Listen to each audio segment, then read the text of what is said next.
चल ठीक है, चलो ठीक है। इधर देखिए, अब कोई बात नहीं।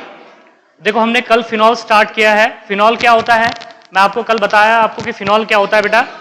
फिनॉल बेंजीन रिंग, ऊपर बॉन्ड OH विच इज क्वाडाइल, उसे क्या कहते हैं हम, फिनॉल कहते हैं, ठीक है। और फिनॉल को आल्सो कॉल्ड एज क्या कहा जाता है, कार्बोलिक एसिड।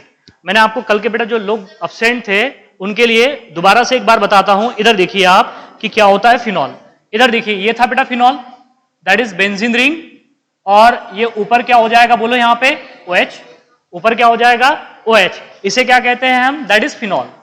क्या बोलेंगे आप इसे, फिनॉल। अब ये देखो, मैंने बताया था आपको कि ये जो बेटा ये जो कार्बन है जिसमें जिस कार्बन को OH जुड़ा हुआ है कौन सा हाइब्रिडाइज है, sp2 हाइब्रिडाइज है। कौन सा हाइब्रिडाइज है, sp2 हाइब्रिडाइज। तो मैंने बोला था कि फिनॉल में जो OH ग्रुप है वो sp2 hybridised carbon atom of benzene से जुड़ा होता है, उसी को हम क्या कहते हैं बेटा, फिनॉल कहते हैं। क्या कहते हैं उसे, फिनॉल, ठीक है। उसके बाद में मैंने बताया था कि depending upon the number of OH group phenols are classified into 3 types.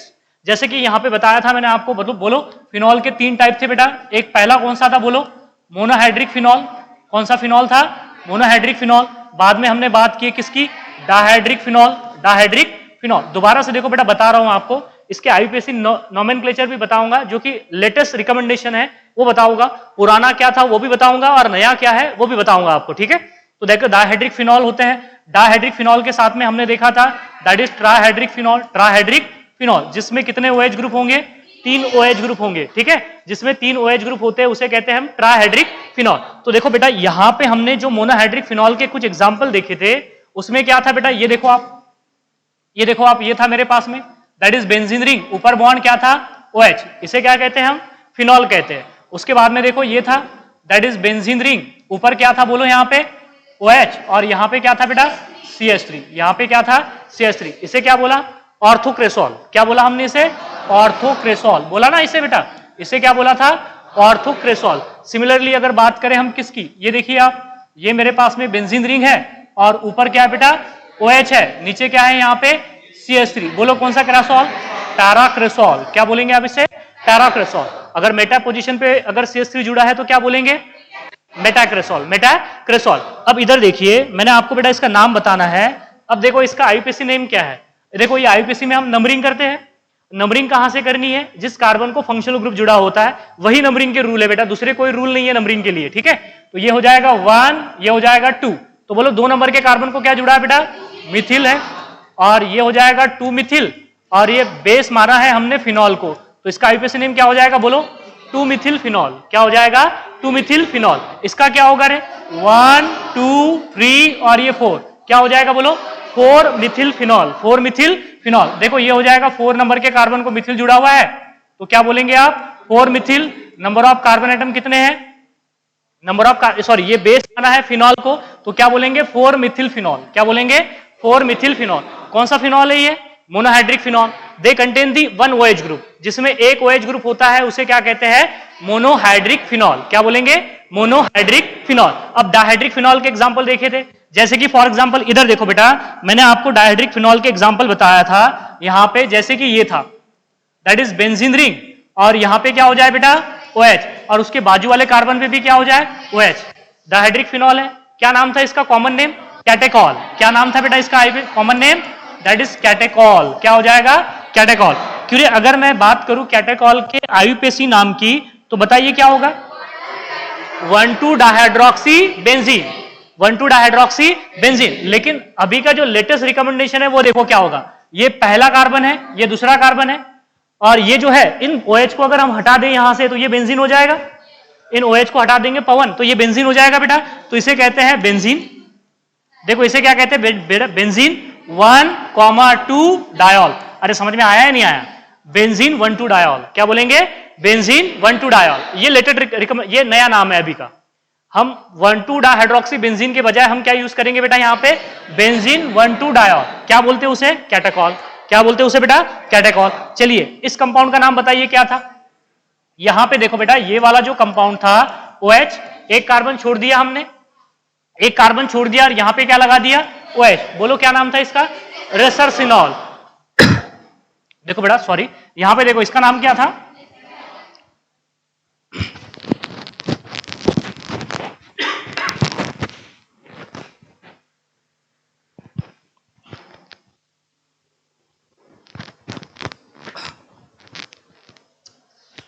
हाँ देखिए बेटा, एक मिनट,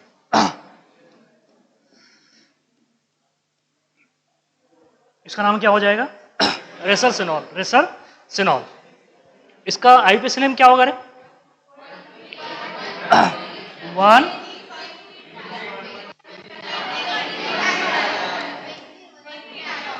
बेंजीन 1,3 डायल। बेंजीन 1,3 क्या हो जाएगा? डायल हो जाएगा। बेंजीन 1,3 डायल, डायहाइड्रिकल फिनॉल है, क्या हो जाएगा? Dihydric phenol. चलिए एक एग्जांपल और बता देता हूं इसका, कल के लेक्चर में बताया आपको, लेकिन दोबारा से देखो बेटा। ऊपर OH नीचे OH, क्या हो जाएगा? क्यूनॉल हो जाएगा। क्या हो जाएगा? क्यूनॉल। आईपीएसी नेम क्या होगा? Benzene 1,4 dial, benzene 1,4 dial. अरे सही है ना, बेंजीन 1,4 डायल हो जाएगा, उसे क्या कहते हैं हम? That is quinol. तो ये डायहाइड्रिक फिनॉल था, ये क्या हो जाएगा?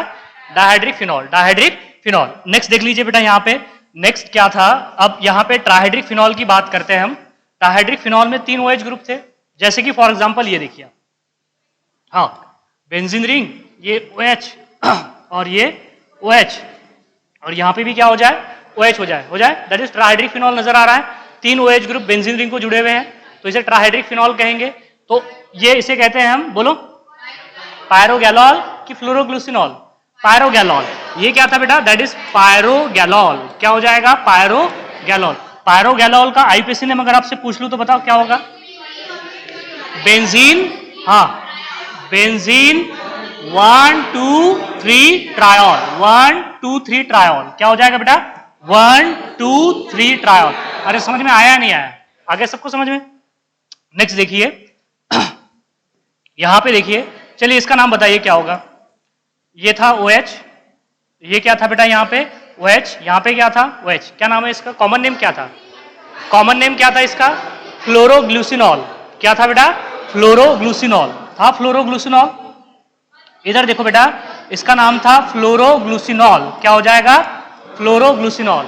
ये है ट्राइहाइड्रिक फिनॉल, आईपीएसी नेम हो जाएगा बेंजीन 135 ट्रायोल, बेंजीन 135 ट्रायोल। और लास्ट वन कौन सा था? ये वाला था, हाँ बेंजीन रिंग, ऊपर बॉन्ड OH, यहां पे OH और यहां पे क्या हो जाए? OH। क्या बोलेंगे इसे? हाइड्रोक्सी क्यूनॉल। क्या बोलेंगे बेटा? हाइड्रोक्सी क्यूनॉल। या क्या बोलेंगे? Benzene 1 to 4 triol, benzene 1 to 4 triol. समझ में आया नहीं? देखो इस तरीके से हमने कल के लेक्चर में बताया बेटा, ये दोबारा से जो लोग एब्सेंट थे उनके लिए दोबारा से बता दिया मैंने आपको, क्लासिफिकेशन ऑफ फिनॉल। ठीक है, मोनोहाइड्रिक फिनॉल, डायहाइड्रिक फिनॉल और दी डायहाइड्रिक फिनॉल। अब बात करते हैं बेटा, देखो यहाँ पे क्या होता है कि फिनॉल की डिफरेंट पोजीशंस है। आपको पता है कौन कौन सी पोजीशन है? 2-6 पोजीशन जो है उसे हम ऑर्थो कहते हैं, 3-5 को क्या कहते हैं बेटा? बेटा पोजीशंस कहते हैं, और 4 पोजीशन को क्या कहते हैं? पैरा पोजीशंस कहते हैं। अब यहाँ पे ये जो फिनॉल है, फिनॉल में का जो OH ग्रुप है, ये ऑर्थो पैरा डायरेक्टर है। ऑर्थो पैरा डायरेक्टर का मतलब क्या होता है? ये बेंजीन रिंग की ऑर्थो और पैरा पोजीशन को एक्टिवेट कर देता है। कैसे एक्टिवेट करता है? Through resonance. देखो आपको समझ में आएगा, एकदम से समझ में आएगी बात। इधर देखिए आप, रेजोनेंस की अगर हम बात करेंगे तो कैसे होता है रेजोनेंस? इधर देखिए आप, अब आपको अच्छी तरीके से पता है रेजोनेंस कैसे होता है। यहाँ पे मेरे पास क्या है बोलो? यहाँ पे लगा दिया बेटा OH, यहाँ पे क्या लगा दिया? OH लगा दिया। अब देखो ये डबल बॉन्ड है, ये सिंगल बॉन्ड है, ये डबल बॉन्ड है, ये सिंगल बॉन्ड है, ये डबल बॉन्ड है, ये है बेंजीन। ये क्या हो गया बेटा? बेंजीन हो गया। ठीक है, अब आपको पता है ऑक्सीजन के ऊपर लोन पेयर है। अब लोन पेयर है तो यहाँ पे देखो lone pair, single bond, double bond है, तो रेजोनेंस की कंडीशंस है। अगर रेजोनेंस की कंडीशन है तो रेजोनेंस होगा या नहीं होगा? होगा ना, बिल्कुल। तो रेजोनेंस कैसे होगा? इधर देखिए आप, ये इलेक्ट्रॉन यहां से नीचे आएगा बेटा, और ये इलेक्ट्रॉन यहां से यहां पे आएंगे। सही है ना? ऐसे ही तो होता है रेजोनेंस। तो देखो आपको नेक्स्ट जो स्ट्रक्चर्स मिलेगा वो कुछ ऐसे मिलेगा। नेक्स्ट जो स्ट्रक्चर्स है बेटा वो कुछ ऐसे मिलेगा ना आपको। इधर देखिए, यहाँ पे क्या बन जाएगा बोलो? Double bond OH। ऑक्सीजन पे कौन सा चार्ज आ जाएगा? Positive charge. ऑक्सीजन पे कौन सा चार्ज आ जाएगा? Positive charge. अब यहाँ पे कौन सा चार्ज आएगा? Negative charge. यहाँ पे क्या है बेटा? डबल बॉन्ड, यहाँ पे है डबल बॉन्ड। क्या रेजोनेंस की कंडीशन है? यहाँ पे है, बिल्कुल। और भी है, इलेक्ट्रॉन को खूब घुमाइए आप, जब तक घुमा सकते हो तब तक। ठीक है, इस तरीके से होगा रेजोनेंस। अब यहाँ पे देखिए आप, नेक्स्ट रेजोनेटिंग स्ट्रक्चर्स आपको कुछ इस तरीके से मिलेगा। ऊपर तो आपने टच नहीं करना है अभी, ये ऊपर डबल बॉन्ड O, और ये ऑक्सीजन पे क्या आ गया? Positive charge. यहाँ पे आ गया डबल बॉन्ड, यहाँ पे आ गया नेगेटिव चार्ज, यहाँ पे आ गया डबल बॉन्ड। और भी रेजोनेंस की कंडीशंस है यहाँ पे, है ना? अरे रेजोनेंस की कंडीशन है या नहीं है ना? तो बेटा ये इलेक्ट्रॉन यहां से यहां पे, ये इलेक्ट्रॉन यहां से यहां पे, तो नेक्स्ट स्ट्रक्चर मिलेगा आपको। देखो आप जब तक इसकी प्रैक्टिस नहीं करोगे बेटा तब तक कि आपको प्रॉब्लम आनी है, आपको प्रैक्टिस करनी पड़ेगी। यहाँ पे देखो ये डबल बॉन्ड है, यहाँ पे नया डबल बॉन्ड बना है, यहाँ पे क्या है नेगेटिव चार्ज है, और भी क्या है लिखो मत यार, पहले इधर देख लो आप कि ये यहाँ पे रेजोनेंस की कंडीशन समझ में आ जाएगा तो लिखना आसान है, अब कहीं से भी लिख लोगे आप उसे, हर जगह अवेलेबल है, लेकिन समझ तो लो बात को आप। यहाँ पे देखो बेटा, यहाँ से इलेक्ट्रॉन यहाँ पे और यहाँ से इलेक्ट्रॉन फिर से ऊपर, तो आपको नेक्स्ट स्ट्रक्चर कैसा मिलेगा, ओरिजिनल स्ट्रक्चर मिलेगा, वो कुछ इस तरीके से होगा। यहाँ पे देखो डबल बॉन्ड, यहाँ पे डबल बॉन्ड, यहाँ पे डबल बॉन्ड, यहाँ पे सिंगल बॉन्ड, और ये हो जाएगा OH। तो ये तो ओरिजिनल स्ट्रक्चर है ना, लेकिन ये स्ट्रक्चर से उस स्ट्रक्चर में जाने के लिए इन 3 स्ट्रक्चर से गुजरना पड़ा ना, इन्हें क्या कहते हैं रेजोनेटिंग स्ट्रक्चर।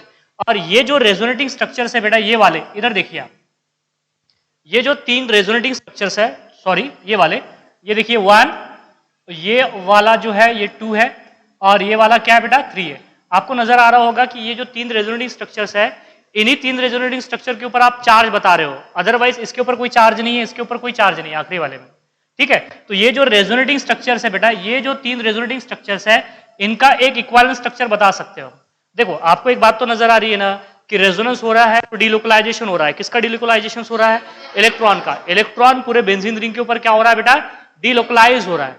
तो डीलोकलाइज जब हो रहा है इलेक्ट्रॉन, तो बेटा वो कहीं किसी पर्टिकुलर जगह पे रुक रहा है, पर्टिकुलर पोजीशन पे वो क्या कर रहा है बेटा, रुक रहा है, वहां पे लोकलाइज हो जाता है। तो ऐसी कौन सी पोजीशन है जहां पे वो लोकलाइज हो रहा है या रुक रहा है, ठहर रहा है? तो देखो एक ये पोजीशन है, दूसरी पोजीशन ये है, और तीसरी पोजीशन ये है। तो बताइए ये पहली जो पोजीशन है कौन सी पोजीशन है, ऑर्थो है। ये वाली पोजीशन कौन सी है, पैरा पोजीशन है। ये वाली पोजीशन कौन सी है, मेटा पोजीशन है क्या बेटा, वो ऑर्थो ही पोजीशन है ना। मेटा पोजीशन पे तो रुकेगा ही नहीं ना, समझ में आ रही है ना बातें आपको। जब इलेक्ट्रॉन घूम रहे हैं बेटा तो वो 3 पोजीशन पे रुक रहे हैं, 2 बार तो वो ऑर्थो पोजीशन पे रुक रहा है और 1 बार पैरा पोजीशन पे। क्या मेटा पोजीशन पे रुक रहा है कौन, इलेक्ट्रॉन। तो इसका क्या मतलब है कि जब वो बेटा ये जो फिनॉल में, इस फिनॉल में ये देख लीजिए, जब इलेक्ट्रॉन घूम रहा है तो यहां पे ये OH के साथ में ऑक्सीजन का और इस कार्बन का जो बॉन्ड आएगा बेटा, वो पार्शियल डबल बॉन्ड आएगा, पार्शियल डबल बॉन्ड आएगा। तब हम यहां पे बताएंगे कि पार्शियल नेगेटिव चार्ज यहां पे होगा, पार्शियल नेगेटिव चार्ज यहां पे होगा, पार्शियल नेगेटिव चार्ज यहां पे होगा। और इलेक्ट्रॉन जब घूम रहा है तो बेटा वो 3 ही तो जगह पे ठहरा है। अगर मैं पार्शियल पोलैरिटी बताऊंगा तो ये बॉन्ड भी तो पार्शियल होगा ना, तो इस ऑक्सीजन पे क्या हो जाएगा, पार्शियल पॉजिटिव चार्ज। क्या हो जाएगा, पार्शियल पॉजिटिव चार्ज। समझिए इस बात को, जब इलेक्ट्रॉन घूम रहे हैं बेटा तो वो 3 पोजीशन पे रुक रहे हैं, एक है ऑर्थो पोजीशन, दूसरी है पैरा पोजीशन। तो ये इलेक्ट्रॉन का जो डीलोकलाइजेशन हो रहा है, जिसे हम रेजोनेंस कहते हैं इन फिनॉल, उसकी वजह से क्या हो रहा है कि इस बेंजीन की तीन जो पोजीशंस है, देखो इलेक्ट्रॉन पूरे घूम रहे हैं, सर्कुलर ऐसे घूम रहे हैं, कोई बात नहीं, इस तरीके से घूम रहे हैं। तो ये तीनों का जो इक्विवेलेंट स्ट्रक्चर होता है इसे कहते हैं बेटा रेजोनेंस हाइब्रिड। क्या बोलते हैं इसे, रेजोनेंस हाइब्रिड। देखो ना ये पहले स्ट्रक्चर में इलेक्ट्रॉन कौन से पोजीशन पे रुके बेटा, ऑर्थो पोजीशन पे, दूसरे इसमें, तीसरे इसमें ऑर्थो पोजीशन पे रुके। तो ये तीनों का इक्विवेलेंट स्ट्रक्चर है ना, ये जो 3 स्ट्रक्चर का एक ही इक्विवेलेंट स्ट्रक्चर है बेटा। यहां पे आपने बताया कि इलेक्ट्रॉन 2 बार ऑर्थो पे रुका है, 1 बार पैरा पे रुका है। तो ये तीनों का जो रिजल्टेंट स्ट्रक्चर होता है उसे कहते हैं रेजोनेंस हाइब्रिड। क्या बोलते हैं, रेजोनेंस हाइब्रिड। अब रेजोनेंस हाइब्रिड में आप देख लीजिए, जब इलेक्ट्रॉन का डीलोकलाइजेशन हुआ तो फिनॉल में बेंजीन रिंग की 2 पोजीशन इलेक्ट्रॉन रीच हुई है। जहां पे इलेक्ट्रॉन ठहरे वो पोजीशन इलेक्ट्रॉन रीच हुई ना बेटा। अरे जहां पे इलेक्ट्रॉन ठहरे हुए हैं तो ये पोजीशन क्या हो जाएगी, बोलो बेटा, इलेक्ट्रॉन रीच हो जाएगी ना। आप ही देखो कि ये पोजीशन कौन सी हो जाएगी बेटा, इलेक्ट्रॉन रीच हो जाएगी। ये position ortho position electron reach हुई। सिमिलरली पैरा पोजीशन भी क्या होगी बेटा, इलेक्ट्रॉन रीच होगी। इलेक्ट्रॉन रीच का मतलब है वहां पे इलेक्ट्रॉन की डेंसिटी ज्यादा है या कम है, ज्यादा है। इलेक्ट्रॉन ठहरे ना वहां पे, तो वहां पे इलेक्ट्रॉन की डेंसिटी क्या होगी, ज्यादा होगी। अब मुझे एक बात बताइए, अगर इस पोजीशन पे इलेक्ट्रॉन की डेंसिटी ज्यादा है तो यहाँ पे कौन अटैक करेगा, इलेक्ट्रोफाइल अटैक करेगा कि न्यूक्लियोफाइल अटैक करेगा, न्यूक्लियोफाइल अटैक करेगा या इलेक्ट्रोफाइल अटैक करेगा, इलेक्ट्रोफाइल अटैक करेगा ना। अरे इलेक्ट्रॉन की डेंसिटी है ना, यहाँ पे कौन सा चार्ज है, पॉजिटिव चार्ज है कि नेगेटिव चार्ज है, नेगेटिव चार्ज है। तो बताइए ये नेगेटिव चार्ज किसको अप्रोच करेगा, पॉजिटिव को अप्रोच करेगा कि नेगेटिव को अप्रोच करेगा, पॉजिटिव। पॉजिटिव बोले तो कौन सी स्पीसीज, इलेक्ट्रोफाइल। न्यूक्लियोफाइल पे तो नेगेटिव चार्ज होता है ना यार, न्यूक्लियोफाइल पे कौन सा चार्ज होता है, नेगेटिव चार्ज। तो यहाँ पे इलेक्ट्रोफाइल अटैक करेगा कि न्यूक्लियोफाइल अटैक करेगा, न्यूक्लियोफाइल अटैक करेगा, इलेक्ट्रोफाइल, इलेक्ट्रोफाइल। इस वजह से बेटा फिनॉल कौन सी रिएक्शन देता है, इलेक्ट्रोफिलिक सब्स्टिट्यूशन रिएक्शन। समझ में आया है नहीं आया? मैं बेटा इसे बेटा लाइनिंग में लिख के बताता हूं आपको कि क्या बोल रहा हूं मैं आपसे। यहां पे देखिए बेटा, यहां पे हो क्या रहा है, इधर देखिए आप आराम से देख लीजिए। OH ग्रुप इन फिनॉल, इधर देखिए आप तो समझ में आ जाएगा, OH group in phenol, OH group in phenol is ortho para director. क्या बोल रहा हूं यहां पे? Ortho para director. आपको समझ में आया क्या? ऑर्थो पैरा डायरेक्टर का मतलब है कि वो फिनॉल की ऑर्थो एंड पैरा पोजीशन को एक्टिवेट कर रहा है। पहले जब डिलोकलाइजेशन नहीं हुआ था तो क्या ऑर्थो और पैरा पोजीशन पे इलेक्ट्रॉन डेंसिटी बढ़ी थी? नहीं ना, वहां पे तो कोई इलेक्ट्रॉन डेंसिटी नहीं थी ना, वहां पे तो कोई नेगेटिव चार्ज नहीं था। लेकिन जब रेजोनेंस हुआ है तो इलेक्ट्रॉन डेंसिटी बढ़ी ना, तो उसने क्या किया, ऑर्थो और पैरा पोजीशन को क्या कर दिया, एक्टिवेट कर दिया toward for the electrophilic substitution reaction. ठीक है, इधर देखिए, OH group in phenol is ortho para director. Ortho para director, इसका क्या मतलब है? That's OH group which activate, वो क्या कर रहा है बेटा, which activate the benzene ring, activate the which ring, बोलो, benzene ring, activate the benzene ring toward which reactions, बोलो, toward which reactions, toward electrophilic substitution reaction. कौन सी रिएक्शन बोलेंगे आप यहाँ पे? Electrophilic substitution reaction. देखो आपको नहीं समझ में आ रहा है क्या? देखो बेटा रिएक्शन करके बताता हूं मैं आपको। इधर देखिए, हमने क्या किया, इधर देखिए आप, ये मेरे पास फिनॉल है, ये मेरे पास क्या है बेटा, फिनॉल है, ठीक है, ये OH, यहां पे एक इलेक्ट्रोफाइल आया। अब आप ही सोचो ये इलेक्ट्रोफाइल कहां पे अटैक करेगा? कहां पे अटैक करेगा? यहां पे अटैक करेगा क्या ऑक्सीजन पे? नहीं, ये कहां पे करेगा? ऑर्थो पोजीशन पे या फिर पैरा पोजीशन पे। ऑर्थो पोजीशन पे और पैरा पोजीशन पे क्यों करेगा? क्योंकि हमें पता है कि ऑर्थो और पैरा पोजीशन ही इलेक्ट्रॉन रीच है। बेटा आपको समझ में आ रहा है ना कि इसमें फिनॉल में ऑर्थो और पैरा पोजीशन ही क्या है बेटा, इलेक्ट्रॉन रीच है। इस वजह से फिनॉल जो इलेक्ट्रोफाइल आने वाला है वो ऑर्थो और पैरा पोजीशन पे ही अटैक करेगा। कैसे अटैक करता है? इधर देखिए आप, आपको ऑर्थो पोजीशन पे अटैक करके बताता हूं, बाद में पैरा पे भी बता सकते हैं। यहां पे देखिए, यहां पे हाइड्रोजन है, यहां पे क्या है, हाइड्रोजन है, हाइड्रोजन। ये देखो ये इलेक्ट्रोफाइल आया, यहां से यहां पे अटैक किया, ये हाइड्रोजन यहां से बाहर, सही है ना? हाइड्रोजन को रिप्लेस कर देगा इलेक्ट्रोफाइल, तो कैसे मिलेगा आपको? हाँ, बेंजीन रिंग, ऊपर बॉन्ड OH, यहां पे आ जाएगा इलेक्ट्रोफाइल, यहां पे क्या आ जाएगा, इलेक्ट्रोफाइल, ठीक है। या तो दूसरा क्या बताया आप, पैरा पोजीशन पे अटैक बता दे। दोनों साइमल्टेनियसली होता है, कई बार दोनों साइमल्टेनियसली भी होता है, ऑर्थो प्रोडक्ट भी मिलता है आपको और पैरा प्रोडक्ट भी मिलता है, लेकिन मैं अलग अलग करके बता रहा हूं आपको। पहले ये देख लीजिए आप, रिएक्शन में आपको दोबारा से अलग अलग करके भी बताऊंगा, एक साथ में भी बताऊंगा कि कहां पे एक प्रोडक्ट मिलता है, कहां पे दो प्रोडक्ट मिलते हैं, वो भी बात करेंगे हम। ये बेंजीन रिंग है बेटा, यहाँ पे देखो क्या है, OH है, यहाँ पे हाइड्रोजन है या नहीं है, है यहाँ पे हाइड्रोजन। इलेक्ट्रोफाइल आया, ये देखो ये इलेक्ट्रोफाइल आया, इसने यहाँ पे क्या किया बेटा, अटैक किया, हाइड्रोजन यहाँ से बाहर रिप्लेस कर दिया हाइड्रोजन को। तो बोलो यहाँ पे क्या मिलेगा आपको, बेंजीन रिंग, और यहाँ पे क्या हो जाएगा बेटा, OH, और नीचे क्या हो जाएगा, इलेक्ट्रोफाइल। समझ में आ रहा है ना आपको? तो ये कौन सी रिएक्शन कहलाएगी, इलेक्ट्रोफिलिक सब्स्टिट्यूशन रिएक्शन। तो आपको ये बात समझ में आ गई कि मैंने क्या बोला है आपको कि OH ग्रुप जो है फिनॉल में का वो ऑर्थो पैरा डायरेक्टर है। ऑर्थो पैरा डायरेक्टर का मतलब ये है बेटा कि जब OH ग्रुप से जो इलेक्ट्रॉन पेयर ऊपर से ऑक्सीजन से नीचे आती है रेजोनेंस के थ्रू, तो फिनॉल में की ortho and para position electron rich बनती है। उसकी वजह से क्या होता है, इलेक्ट्रोफाइल वहां पे क्या कर देता है, अटैक कर देता है। अगर इलेक्ट्रोफाइल अटैक करेगा तो कौन से टाइप की रिएक्शन हो जाएगी, बोलो, इलेक्ट्रोफिलिक सब्स्टिट्यूशन रिएक्शन। कौन सी रिएक्शन हो जाएगी, इलेक्ट्रोफिलिक सब्स्टिट्यूशन रिएक्शन। तो ये बात ध्यान में रखना आपने कि फिनॉल की जितनी भी रिएक्शंस रहेंगी वो सारी की सारी क्या रहेंगी, most of reaction electrophilic substitution reaction. कौन सी रिएक्शन, जो बेंजीन से अटैक पे हो रही है। इसके साथ में भी रिएक्शंस होती है, वो रिएक्शन भी बात करेंगे हम, वो रिएक्शन भी हम क्या करने वाले हैं बेटा, डिस्कस करने वाले हैं। लेकिन हम यहाँ पे अभी बात करने वाले हैं किसकी, इलेक्ट्रोफिलिक सब्स्टिट्यूशन रिएक्शन की, कि फिनॉल के जो मोस्ट ऑफ द रिएक्शंस है बेटा वो कौन सा रहेंगे, इलेक्ट्रोफिलिक सब्स्टिट्यूशन रिएक्शन। ठीक है, समझ में आया आपको? ये बात समझ में आ गई कि ऑर्थो पैरा डायरेक्टर क्या होते हैं। क्लोरीन अगर लोगे तो वो भी ऑर्थो पैरा डायरेक्टर होता है, अगर आपने NH2 ले लिया तो वो भी ऑर्थो पैरा डायरेक्टर होता है। समझ में आ रही है ना बातें आपको? ऑर्थो पैरा डायरेक्टर का मतलब होता है कि वो ऑर्थो और पैरा पोजीशन को क्या करे, एक्टिवेट करे टुवर्ड इलेक्ट्रोफिलिक सब्स्टिट्यूशन रिएक्शन। और ऐसे ग्रुप जो ऑर्थो और पैरा पोजीशन को बेटा एक्टिवेट करते हैं उन्हें कहते हैं ऑर्थो पैरा एक्टिवेटिंग ग्रुप। कुछ ग्रुप ऐसे होते हैं कि जो मेटा पोजीशन को एक्टिवेट करते हैं, उसे मेटा डायरेक्टिंग कहेंगे। समझ में आ रही ना बातें आपको? कुछ ग्रुप ऐसे भी होते हैं जैसे कि COOH ले लीजिए आप, तो वो मेटा डायरेक्टिंग है। वो कौन से डायरेक्टिंग हो जाएंगे, मेटा डायरेक्टिंग हो जाएंगे। क्लियर है अभी आ गया सबको समझ में? कल के लेक्चर में हमने नॉमेनक्लेचर भी देखा था उसका, और आइसोमेरिज्म भी बताया था। मैंने बताया था आइसोमर्स में बताया था ना बेटा दो तरह का आइसोमेरिज्म शो करता है। एक बताता है पोजिशनल आइसोमेरिज्म और एक बताता है फंक्शनल आइसोमेरिज्म। पोजिशनल आइसोमेरिज्म खुद ही में बताता है, और दूसरी बात पोजिशनल आइसोमेरिज्म के एग्जांपल ऑर्थोक्रेसॉल, मेटाक्रेसॉल और दी पैराक्रेसॉल। क्यों रे, ये वाले पोजिशनल आइसोमर्स हो गए या नहीं हो गए? इधर देखिए आप, क्या ये वाले पोजिशनल आइसोमर हो सकते हैं?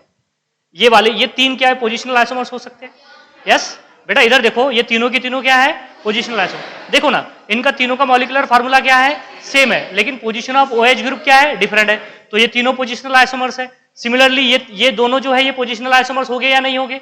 हो गए, बिल्कुल। इसमें नंबर ऑफ OH ग्रुप भी सेम है और एक ही बेंजीन रिंग है, तो ये इनकी पोजीशन ऑफ OH ग्रुप क्या है, डिफरेंट है, तो ये क्या हो जाएंगे, positional isomer. Positional isomer clear है? अभी फिनॉल को 5% एक्वियस सॉल्यूशन ऑफ फिनॉल लिया तो क्या कहते हैं उसे, कार्बोलिक एसिड। क्या बोलते हैं उसे, कार्बोलिक एसिड। मैंने बोला आपको कि जो 5% एक्वियस सॉल्यूशन ऑफ फिनॉल होता है उसे क्या कहते हैं बेटा, कार्बोलिक एसिड। चलो अब बात करेंगे प्रिपरेशंस ऑफ कार्बोलिक एसिड्स की, ठीक है।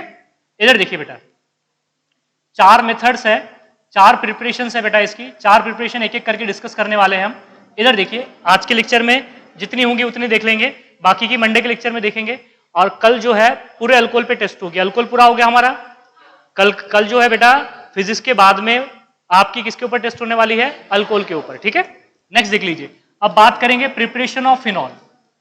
प्रिपरेशंस ऑफ फिनॉल, फिनॉल क्या होता है बोलो बेटा, दैट इज बेंजीन रिंग ऊपर बॉन्ड OH, बेंजीन रिंग ऊपर बॉन्ड OH, इसे क्या कहते हैं हम, फिनॉल। या फिनॉल को आप ऐसे भी लिख सकते हो, कैसे लिख सकते हो फिनॉल को, that is C6H5 bond OH, ऐसे भी लिख सकते हो बेटा फिनॉल को, C6H5 बॉन्ड OH, क्योंकि बेंजीन में कितने कार्बन होते हैं, 6 कार्बन होते हैं और 6 हाइड्रोजन होते हैं। तो C6H6 क्या हो जाएगा, बेंजीन। अरे C6H6 क्या हो जाएगा, बेंजीन। और अगर एक हाइड्रोजन हटा के OH लगा दिया तो क्या हो जाएगा, phenol. C6H5 bond OH which is called as the phenol, या बेंजीन रिंग ऊपर bond OH which is called as the phenol। अब देखो इसके टोटल 4 प्रिपरेशन है, चारों भी प्रिपरेशन बता देता हूं। पहली प्रिपरेशन है बेटा फ्रॉम क्लोरोबेंजीन, फ्रॉम क्लोरोबेंजीन पहली मेथड है टू प्रिपेयर द फिनॉल। पहली कौन सी है बेटा बोलो, फ्रॉम क्लोरोबेंजीन। क्लोरोबेंजीन, आप ब्रोमोबेंजीन भी ले सकते हो, आयोडोबेंजीन भी ले सकते हो, लेकिन आप फ्लोरोबेंजीन नहीं ले सकते। क्या नहीं ले सकते आप, फ्लोरोबेंजीन, ठीक है। क्लोरोबेंजीन ले सकते हो, ब्रोमोबेंजीन ले सकते हो, आयोडोबेंजीन ले सकते हो, लेकिन आप फ्लोरोबेंजीन नहीं ले सकते। क्यों नहीं ले सकते, बात करेंगे उसकी। अब देखो, पहली है फ्रॉम क्लोरोबेंजीन। क्लोरोबेंजीन के बाद में नेक्स्ट देख लीजिए बेटा, फ्रॉम बेंजीन सल्फोनिक एसिड। दूसरी कौन सी है, फ्रॉम बेंजीन सल्फोनिक एसिड। कौन सी है, बेंजीन सल्फोनिक एसिड। और तीसरी देख लीजिए, ये इंपॉर्टेंट रिएक्शंस है, सभी इंपॉर्टेंट रिएक्शंस है, वो है फ्रॉम क्यूमीन। कौन सी है बेटा, फ्रॉम क्यूमीन। और चौथी है फ्रॉम एनिलीन। फ्रॉम क्या है, एनिलीन। देखो एनिलीन से भी बना सकते हैं हम। टोटल कितने मेथड ऑफ प्रिपरेशन है फिनॉल को प्रिपेयर करने के, टोटल 4 है बेटा। पहली कौन सी है बोलो, फ्रॉम क्लोरोबेंजीन। दूसरी कौन सी है, फ्रॉम बेंजीन सल्फोनिक एसिड। कौन सी है, बेंजीन सल्फोनिक एसिड। तीसरी कौन सी है, फ्रॉम क्यूमीन। और लास्ट वन कौन सी है, फ्रॉम एनिलीन। पहली कौन सी है, फ्रॉम क्लोरोबेंजीन, फ्रॉम क्लोरोबेंजीन। दूसरी कौन सी है, from benzene sulphonic acid, from benzene sulphonic acid. तीसरी कौन सी है, फ्रॉम क्यूमीन। और चौथी कौन सी है बेटा यहाँ पे, फ्रॉम एनिलीन। चलो देखो एक रिएक्शन बता देता हूं, इसमें एक्चुअली 2 रिएक्शंस है। क्लोरोबेंजीन में 2 रिएक्शंस है, एक है डाउस प्रोसेस है और एक है रैशिंग प्रोसेस, दोनों भी बताऊंगा। देखिए इधर क्लोरोबेंजीन क्या होती है। अब आपको ये तो समझ में आ गया कि क्लोरोबेंजीन क्या होगा। क्लोरोबेंजीन क्या होगा बेटा, क्लोरोबेंजीन किसे कहते हैं, इधर देख लीजिए। सबसे पहली जो मेथड ऑफ प्रिपरेशन है वो है फ्रॉम क्लोरोबेंजीन। क्या हो जाएगी बोलो यहाँ पे, फ्रॉम क्लोरोबेंजीन।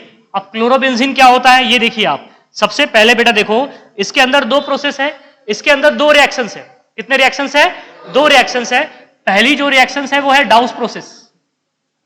कौन सी प्रोसेस है, डाउस प्रोसेस। अरे कौन सी प्रोसेस है, डाउस प्रोसेस। अब डाउस प्रोसेस देखो, डाउस प्रोसेस में दूसरी प्रोसेस भी बताऊंगा आपको। डाउस प्रोसेस के अलावा दूसरी प्रोसेस भी है, दैट इज रैशिंग प्रोसेस। रैशिंग प्रोसेस की भी बात करेंगे, लेकिन सबसे पहले डाउस प्रोसेस देखो। होता क्या है, हमने क्या लिया बेटा यहाँ पे, बेंजीन रिंग ऊपर Cl, क्या बोलेंगे आप इसे, क्लोरोबेंजीन। क्या बोलेंगे, क्लोरोबेंजीन, ठीक है। इस क्लोरोबेंजीन के ऊपर आपने डालना है बेटा NaOH। क्या डालना है, NaOH। 2 मोल डालना है NaOH के। कितने मोल डालना है NaOH के, 2 मोल। और जैसे ही डालोगे आप NaOH के 2 मोल, NaOH के 2 मोल जैसे ही डालोगे बेटा, एक बात ध्यान रखिए कि ये रिएक्शन बेटा नियर अबाउट, यहां पे देख लीजिए हाई प्रेशर पे होती है रिएक्शन से, नियर अबाउट 350 या 300 डिग्री सेल्सियस के आसपास। चलिए मैं टेम्परेचर लिख ही देता हूं, that is 350 degree Celsius temperature. Come temperature पे रिएक्शंस नहीं होगी। क्यों नहीं होगी ये बात करेंगे हम कि कम टेम्परेचर पे रिएक्शंस क्यों नहीं होती है। ये ज्यादा टेम्परेचर पे हो जाएगी, 550 के आसपास हो जाएगी, 350 के आसपास। और दूसरी इंपॉर्टेंट बात कि हाई प्रेशर पे होती है बेटा। प्रेशर कैसे होता है? हाई प्रेशर, लो प्रेशर पे नहीं होती है। एट अबाउट 300 एटमॉस्फेरिक प्रेशर होता है। कितना प्रेशर होता है? 300, 250 से लेकर 300 एटमॉस्फेरिक तक प्रेशर होता है। जो इन्वायरमेंट का प्रेशर होता है ना, जो इन्वायरमेंट का अभी प्रेशर है 1 एटमॉस्फेयर है, तो यहाँ पे बेटा 1 एटमॉस्फेयर प्रेशर नहीं है, 300 एटमॉस्फेरिक प्रेशर है।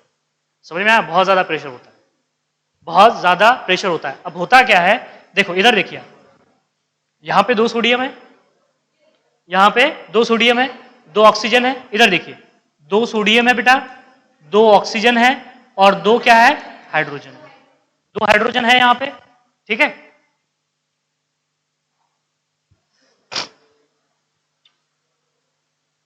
हाँ, इधर देखिए आप, होता क्या है, इधर देख लीजिए, यहां से एक Cl और एक Na निकल गया, NaCl, NaCl। देखो एक सोडियम चला गया, बचा एक सोडियम बचा ना अभी, और एक Cl निकल गया यहां से। अब देखो यहां का एक ऑक्सीजन और यहां का एक Na बचा हुआ, तो ये आ जाएगा यहां पे। इधर देखिए आप, यहां पे आ जाएगा ONA। क्या आ जाएगा? ONA। पहले ये बनता है, ठीक है। अब देखो 2 हाइड्रोजन और एक ऑक्सीजन मिलके क्या बना देंगे? H2। हो गई बैलेंसिंग। और बैलेंस हो गई ना रिएक्शंस। समझ में आया नहीं आया? सिंपल बैलेंसिंग है बेटा ये। अब ये पहले ये बनेगा, फिनॉल नहीं बनेगा, पहले ये बनेगा बेटा, इसे कहते हैं सोडियम फिनॉक्साइड। इसे क्या कहते हैं बेटा? Sodium phenoxide. सोडियम फिनॉक्साइड पहले ये बनता है। क्योंकि होता क्या है कि फिनॉल जो है बेटा, फिनॉल जो है वो एसिडिक होता है। फिनॉल क्या होता है? एसिडिक होता है, तो वो पहले नहीं बनेगा। पहले क्या होता है, ये क्लोरोबेंजीन NaOH के साथ में रिएक्शन करके क्या बना देता है? सोडियम फिनेट बना देता है। सोडियम, क्योंकि अब ये देखो ये बेस है, फिनॉल अगर बन जाएगा तो बेस में डिसॉल्व हो जाएगा ना, वो क्या हो जाएगा? बेस में डिसॉल्व हो जाएगा, क्योंकि एसिड बेस रिएक्शन हो जाएगी वहां पे। लेकिन जैसे ही हम ये सोडियम फिनॉक्साइड को नीचे लेते हैं, इधर देखो बेटा, सोडियम फिनॉक्साइड को हम जैसे ही नीचे लेंगे बेटा, ONA, इसके ऊपर बेटा अगर मैंने डाइल्यूट HCl डाल दिया, क्या डाल दिया? Dilute HCl। मतलब यहां पे क्या डाला हमने? यहां पे मैंने डाला H प्लस वाटर डाल दिया। क्या डाल दिया? H plus water. अब कौन सा मीडियम आ गया? Acidic medium. जैसे ही उसके ऊपर एसिड डाला तो फिनॉल उसमें से अपीयर कर जाएगा। समझ में आया या नहीं आया? देखो फिनॉल क्या होता है? एसिडिक होता है, तो बेटा बेसिक मीडियम में अपीयर करेगा क्या हो? अरे बेस के साथ में NaOH क्या है? बेस है ना, बेस के साथ में क्या कर जाएगा? रिएक्शन कर जाएगा, तो वो क्या रहेगा? अंदर ही रहेगा ना। समझ में आ रहा है? जैसे कि आप मुझे एक बात बताइए, आपने एक ग्लास में पानी लिया, उसमें 10 ग्राम आपने NaCl डाल दिया, वो डिसॉल्व हो जाएगा, दिखेगा क्या आपको? लाइक दैट, उसी तरीके से जो फिनॉल बनेगा वो बेस में क्या हो जाता है बेटा? डिसॉल्व हो जाता है, वो दिखाई नहीं देगा। लेकिन जैसे ही उसके अंदर एसिड डालोगे वो अपीयर कर जाएगा। तो होगा क्या यहां पे? बोलो, यहां पे होगा बेटा बेंजीन रिंग और यहां पे हो जाएगा OH। अब ये Na और इसमें का HCl में का एक Cl मिलके क्या बना देंगे? फिर से NaCl। तो देखो ये benzene ring bond OH which is called as the, क्या बोलते हैं बेटा इसे? फिनॉल। ऐसे बनता है फिनॉल। ये मेथड है बेटा डाउस प्रोसेस। इसे क्या कहते हैं? डाउस प्रोसेस। अब यहां पे देख लीजिए, इस डाउस प्रोसेस में मैंने आपको बोला कि जो हम यहां पे क्लोरोबेंजीन ले रहे हैं, क्या हम यहां पे आइडोबेंजीन नहीं ले सकते? ले सकते बिल्कुल, क्योंकि यहां पे देखिए, तो रिएक्टिविटी ऑर्डर देख लीजिए आप। रिएक्टिविटी ऑर्डर क्या होती है? रिएक्टिविटी ऑर्डर क्या होती है बेटा? रिएक्टिविटी ऑर्डर AR मतलब आइडोबेंजीन की रिएक्टिविटी ऑर्डर ज्यादा होगी किससे? बोलो, AR BR से। AR BR से। अरे आइडोबेंजीन ज्यादा रिएक्टिव होता है किससे? ब्रोमोबेंजीन से। ब्रोमोबेंजीन ज्यादा रिएक्टिव होता है किससे? क्लोरोबेंजीन से। और क्लोरोबेंजीन ज्यादा रिएक्टिव होता है किससे? बोलो, दैट इज फ्लोरोबेंजीन से। फ्लोरोबेंजीन तो रिएक्शन ही नहीं करता, फ्लोरोबेंजीन रिएक्शन नहीं करता। अब ऐसा क्यों हुआ कि हमने यहां पे क्लोरोबेंजीन की जगह पे ए क्यों नहीं लिया? आइडोबेंजीन। आइडोबेंजीन की तो रिएक्टिविटी बहुत ज्यादा है, अगर इसकी रिएक्टिविटी कम है, इसलिए तो बेटा ये कंडीशन है ना यहाँ पे।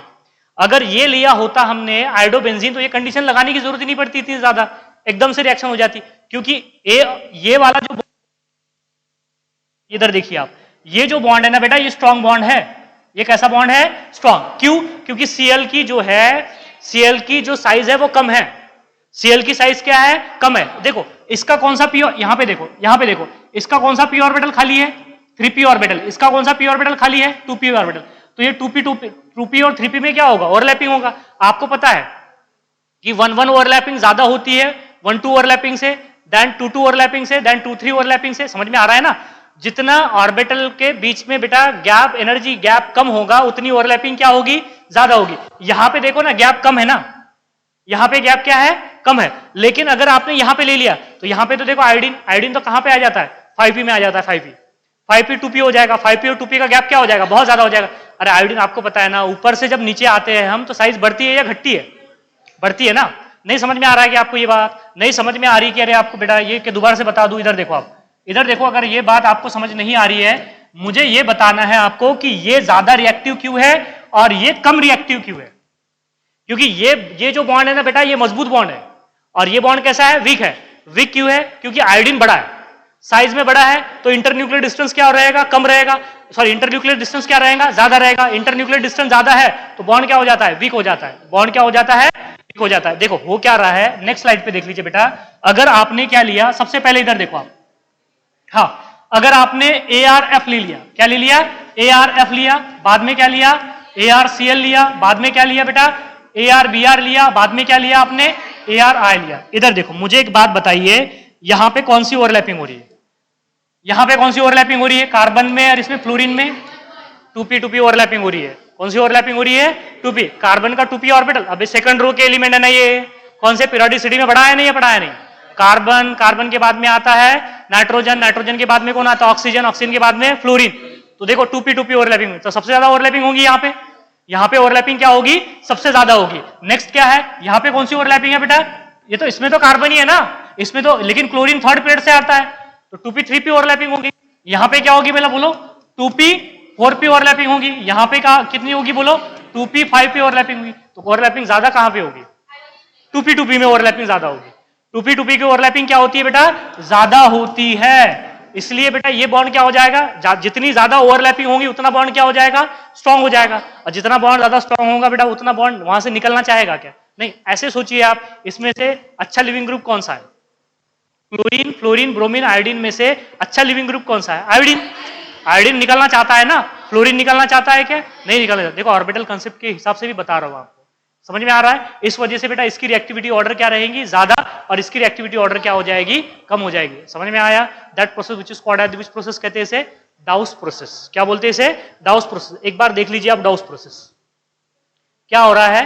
क्लोरोबेंजीन, क्लोरोबेंजीन के ऊपर NaOH डाल रहे हैं हम। यहाँ पे NaOH डालने के बाद में 350 डिग्री सेल्सियस तक हीट कर रहे हैं बेटा, हाई प्रेशर पे, अबाउट 300 एटमॉस्फेरिक प्रेशर। सबसे पहले बन रहा है सोडियम फिनॉक्साइड। क्या बन रहा है? सोडियम फिनॉक्साइड, और also called as the sodium phenate. ठीक है, सोडियम फिनेट भी कहते हैं उसे। देखो बेटा, sodium phenoxide is also called as the sodium phenate. क्या बोलेंगे आप इसे? Sodium phenate. अब उसके बाद में सोडियम फिनेट पे हमने जैसे ही बेटा एसिड डाला तो क्या हो जाएगा? यहाँ से फिनॉल निकल के बाहर आ जाएगा। फिनॉल क्या होता है? सॉलिड होता है। समझ में आ रहा है ना? क्रिस्टल्स ऑफ फिनॉल यहाँ पे बनना शुरू हो जाएंगे जैसे जैसे मिक्सचर क्या होता चला जाएगा? कूल होता चला जाएगा। अब आगे देखिए आप, अब रैशिंग प्रोसेस भी बता देता हूं आपको। इधर देखिए, यहीं पे बता देता हूं। एक ही स्टेप की रिएक्शन है, 2 स्टेप की रिएक्शन ही नहीं है। इधर देखो बेटा, अब रैशिंग प्रोसेस क्या होती है? देखो रैशिंग प्रोसेस जो है, रैशिंग प्रोसेस में भी क्या होता है? फिनॉल ही बनते हैं। और किससे बनते हैं? क्लोरोबेंजीन से ही बनते हैं। डाउस प्रोसेस से भी बना सकते हैं, रैशिंग प्रोसेस से भी बना सकते हैं। और रैशिंग प्रोसेस में क्या करते हैं हम? यहां पे लिया हमने बेंजीन रिंग, ऊपर बॉन्ड लिया Cl, और प्लस क्या करना है बेटा? आपको HOH पास करना है। HOH बोले तो वाटर, वाटर की स्टीम पास करना है आपको। क्या पास करना है? वाटर की स्टीम, स्टीम ऑफ वाटर पास करना है। स्टीम ऑफ वाटर पास करना है। और इसमें भी टेम्परेचर ज्यादा होता है, दैट इज अबाउट 698 केल्विन। कितना टेम्परेचर होता है बेटा? 698 केल्विन टेम्परेचर होता है। और ये किसकी प्रेजेंस में करना है आपको? SiO2 के प्रेजेंस में। किसकी प्रेजेंस में? SiO2। SiO2 ले सकते हो आप, कैल्शियम फॉस्फेट भी ले सकते हो। इधर देख लीजिए, CA3PO4/2 भी ले सकते हो आप। ठीक है, सिलिका ले लीजिए या कैल्शियम फॉस्फेट ले लीजिए या क्यूप्रिक क्लोराइड भी ले सकते हो आप। कितने टेम्परेचर पे हीट करना है? 698 केल्विन टेम्परेचर पे। क्या करना है आपको बेटा? इस क्लोरोबेंजीन के ऊपर से स्टीम ऑफ वाटर पास करनी है। स्टीम ऑफ वाटर पास करोगे तो देखो क्या होगा? ये H और ये Cl निकल जाएगा, और ये OH कहां पे चला जाएगा? Cl की जगह पे। तो बोलो क्या मिलेगा? बेंजीन रिंग, ऊपर बॉन्ड, OH प्लस क्या निकल जाएगा यहाँ से HCl। समझ में आया या नहीं आया? आया समझ में। और बेंजीन रिंग ऊपर बॉन्ड OH को क्या कहते हैं आप? फिनॉल। आल्सो कॉल्ड एज क्या बोलेंगे उसे? Carbolic acid. कौन सा एसिड बोलेंगे? Carbolic acid. समझ में आया? दो प्रोसेस। देखो टोटल प्रिपरेशन जो है बेटा, वो टोटल प्रिपरेशन कितने हैं? 4 है। पहली है क्लोरोबेंजीन, दूसरी है फ्रॉम बेंजीन सल्फोनिक एसिड, तीसरी है फ्रॉम क्यूमीन, और चौथी कौन सी है बेटा? From aniline. और फ्रॉम क्लोरोबेंजीन में 2 प्रोसेस है। डाउस प्रोसेस। डाउस प्रोसेस में क्या करते हैं हम? क्लोरोबेंजीन के ऊपर क्या डालते हैं बेटा? NaOH डालते हैं। कितने टेम्परेचर पे? 350 डिग्री सेल्सियस। कितना प्रेशर होता है? 300 atmospheric pressure. 300 atmospheric pressure. Clear है बात वहां पे? तो सबसे पहले आपको सोडियम फिनॉक्साइड मिलेगा। ये देखिए, ये सोडियम फिनॉक्साइड और सोडियम फिनेट मिलेगा। सोडियम फिनॉक्साइड का एसिडिफिकेशन करोगे, HCl डालोगे आप, तो आपको क्या मिल जाएगा बेटा? यहाँ पे फिनॉल मिलेगा।